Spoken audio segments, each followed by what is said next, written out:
एक मारवाड़ी था, उसको घूमने का बड़ा शौक था। अब वो घूमते घूमते एक ऐसे राज्य में चला गया जहां पर क्या था, हर 5 साल में राजा चुना जाता था, पर चुनाव का तरीका अनोखा था। एक हाथी आता सूंड में माला लेकर और सबके बीच घूमता था। जिसके गले में वो माला डाल देता वही राजा बनता था। अब क्या हुआ, हाथी आया माला लेकर, थोड़ी देर इधर उधर देखा और जाकर माला इस मारवाड़ी के गले में डाल दी।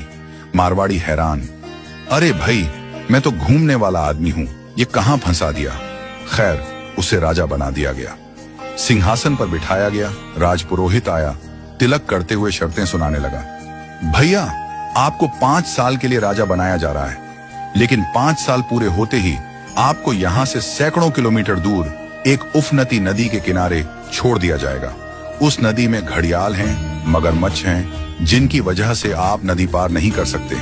अगर किसी तरह पार कर भी गए तो उसके बाद आएगा एक गहरा जंगल जिसमें हिंसक जानवर और खतरनाक राहें हैं। वहां आप जानो और आपकी किस्मत। अब तक जो भी राजा बना था उसे मालूम था कि 5 साल बाद मरना तय है, तो वह 5 साल बस ऐश करता था, भोग विलास, मजा, तामझाम। लेकिन यह मारवाड़ी अलग निकला। उसने सोचना शुरू किया, अब मुझे 5 साल बाद क्या करना है। राज्य की जो भी आमदनी आती थी उसमें से 51% जनता की भलाई में लगाने लगा और बचे हुए 49% से उसने अपने आगे की प्लानिंग की। पहले साल उसने नदी पर एक पुल बनवाया, दूसरे साल उस पार के जंगल को साफ करवाया, खेती के लायक जमीन बनवाई, तीसरे साल वहां सड़कें बनवाई, लोग वहां बसने लगे, गांव और मोहल्ले बनने लगे।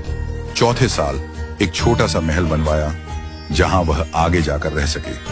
5वें साल अपने जीवन भर का खर्च, जरूरी चीजें, अनाज, सब कुछ वहां स्टोर करवा दिया। अब 5 साल पूरे हो गए। परंपरा के अनुसार लोग उसे ढोल नगाड़ों के साथ विदा करने आए। लोगों की आंखों में आंसू थे। कहने लगे, ऐसा राजा हमने पहले कभी नहीं देखा। वो राजा था मारवाड़ी, शांत मुस्कान के साथ सबको प्रणाम किया और उस पुल पर चढ़ गया जो उसने खुद बनवाया था। लोग अवाक रह गए। हजारों राजा आए गए, मारे गए, लेकिन ये पहला राजा था जो भवसागर को पार कर गया। कथा का संदेश, हम सभी इस धरती पर सीमित समय के लिए आए हैं। ये जीवन 5 सालों की तरह है। जो इस समय को मौज में घंवा देता है वो अंत में उस भवसागर में गिरता है जहां मगरमच्छ, घड़ियाल, दुख और पीड़ा है। लेकिन जो जीवन का उपयोग अच्छे कर्मों, जनसेवा और प्रार्थना में करता है वो इस जीवन से परे उस पार पहुंच जाता है।